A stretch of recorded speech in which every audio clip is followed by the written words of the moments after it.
ngati imbosiyana nezizvi zvezvo zvemadrugs and what because zvemadrugs zviri kukwadza vanhu ka aiwa zviri kuvaka vanhu ndara chinyarire nemadrugs. Alright, itaure zvemusic. Yeah man, talk about the music. So pachimwe chinhu ndara musabudise boots mundibudza kunze anoziva asi vatomboonekwa zviriseina boots taura itinzo zvirisei zviriseko chavo mutasemukuru mushiko muriko ava ndi junior d avo mutasevanzani junior d yeman respect elder ndi selector wangu selector venyu Silverstone yeman respect ndovavaselector vesilverstone bwera kudhara wakatanga vari vana vadiki patisingavazivi elder but wakutovaziva ndikuziva nomutanga kuzivana yeman mutaseu kumaworks enyu ari sei animakusangaribo zvese bo hai zvangu zvese zviribo am blessed muri placed ndambobvunza zita rako unonzani zita rangu insolence kana kuti violence rako chairo rekupiwa nababa namai mukoma wamwezi ayo ungobvunza ka ndo mainterview hauna zita rekupiwa nababa namai mamwe questions ndamunobvunza pabiography yangu pagoogle. Alright, nenda paGoogle. Amuti neposition. Because ndinoziva kuti uringire uzive hondo. Exactly. So muchi Google pane chi andakazora ndakazora kupi ndakadza kupi since iri interview. Kuna ma questions meza ndara. Haisiye kunzi ida kupinda basa kaita. Interview music. Silent killer. Mwana paradise. Ndinozive hondo. Mwana tichipfeke china. Yemani.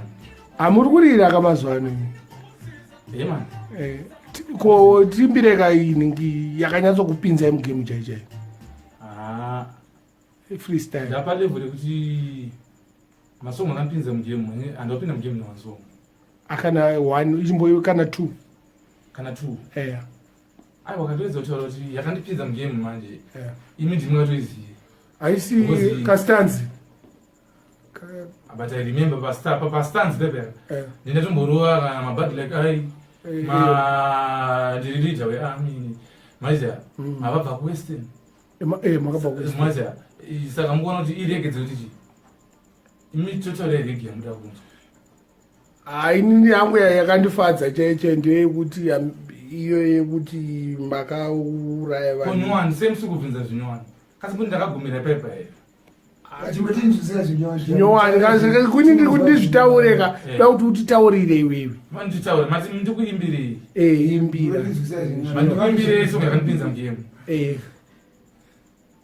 mandikuimbirei songa yakandipinza makaloka mastreets mukariswaisiro yakandipinza mugame ayo but iyayo ndo yakanyatsokumasaladzi kako across samura nadhikika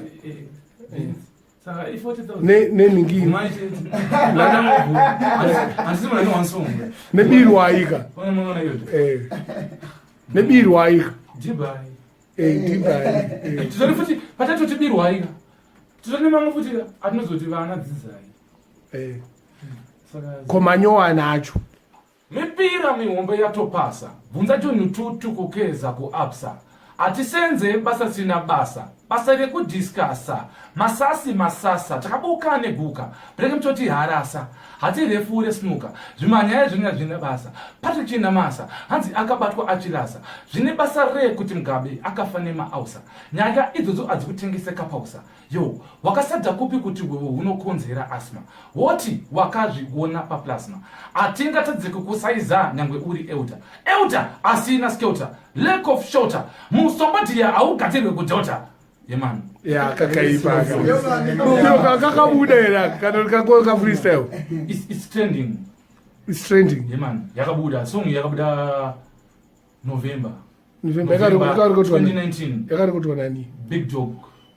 Big Dog yeni nana trio ridimira zonemwa after me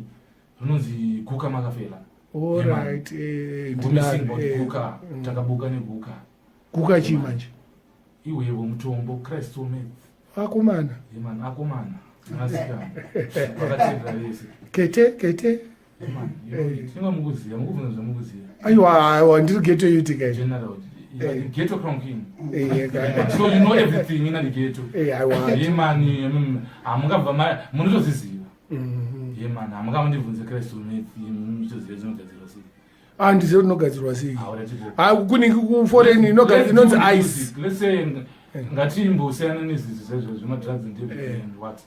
because zvemadrugs zviri kukwadza vanhu ka aiwa zviri kuvaka vanhu ndara chinyarire nemadrugs alright itaure zvemusic man talk about the music saka alright apa pa this year pa 2020 takatarisira nchiya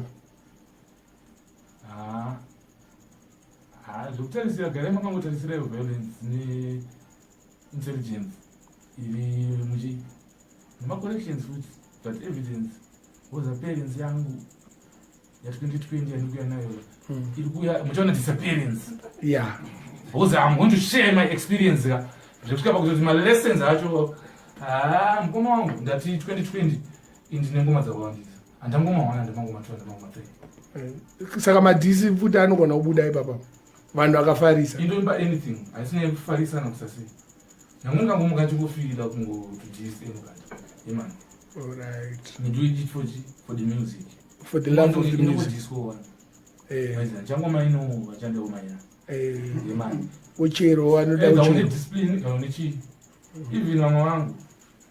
wacho ane dzungu anopinda nedzungu nonotopinda pini chowa maina yeman for example ka plazinenge art infinity the producer no the producer the studio make re music ndinare mfeso wangu ndi studio make ndauya kuzopinda rhythm rake ndonosvika chitoimba song kutoti rhythm rakaipa but rakabikwa neshiri nehwai kana ndakuita kuti maina futi akapinda in a creativity manner in the artistic way ndokunzo so in the artist ukuthi andina limits andama rules andama blues andama news andama futhi wama schools so me do music balance everything aiwa yotoziva kuti hai muri vakuru freestyle okay ratomukwadza mungu because andimiswa hamukagomiswa nanikomogo ine chitema nemunhu nyangwe chapara chine chitema pamunhu kusaiza jesu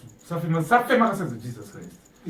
man zvimwe zvese tai zvemakristu meto zvemachichi zvekurwira namatatu pakuti marifle but musafuti bible bvare bible remember hauzokontrola trouble iyoyo ini ndohondo dzandorwi dzandokwanisa kuhakirawo pamwe pamune ndosaiza jesu amwari hapana ipapo ndofanire munhu ndodonha nemi aiwa aisa tinofamba najaja kaizvo makapenga aiwa jaja ndo the creator ka imi munofamba najaja futi zvamunotoziva kinoziva ndotobhiliva kuti ini ndakatosendwa pazvinhu zvacho ndisina futi sarudzo ndisina ndandapuwa choice kuti ndakapuwa choice pamundakasarudzira mwezire kufamba ndini chatodzirwa kundizo fight holy war yato holy war futi apa imusic futi umana zvese zvinokwana ipapo remember the battle between the good and the evil alright man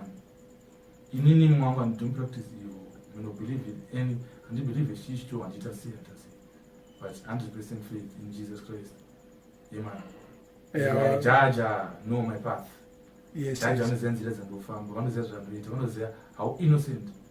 I am man saka ndiri munhu kutoti kana ndichirwa futi hundu handiri hundu dzekuda kusaiza vanhu dzekuda kufirira vanhu dzekuuraya vanhu nenzara kana kuti dzekuda kutora munhu mutsini meno ina that I just do music to entertain aiwa entertainment ndo yedu ka handiti taingoclashawo nevamwe tichikuita yanga iri entertainment but vamwe vanotora personal but remember pane mabattles between the evil and the righteous yes man iyo hondo iyo yagara icharwiwa saka inini ukanzwa ndichoti I fight my holy wars nichedza kutaurira kuti I fight for what is good I don't support what is wrong tichaitwa newewo geto crown nomukoma wangu taitwa nahe maya munoenda kuchechi chamani handendo chechi but munoita munoverenga bhaibheri I read Bible alright and ndoverenga I'm a reader alright toerenga namanovhio machichichi Alright. emana ndimunhu anoda kudzidza Novel wakapedzisa kuverenga inzi. ndara muti maquestions tamabhetaomai naizandara atondisaira ndakapedzisa kuverenga scripture nendiudza kuti the Lord is my shepherd I shall not want. Alright. Aiwa understand ndakanda nyaya ngapedzisira kuverenga ifunga nezuro sekunde ndinechirwa marevision bcause ndakatomumairenga kuva ndichikura mumastories zvekuzi type yakona jona ichitumwa kuenda kuniniva iyo bvati amaya mandinde kutashishi menoti kwanga kune umbishi here kana kuti kune bati akatozodyiwa nefish andimukona manje Aiwa maita boja mani because respect nice one. man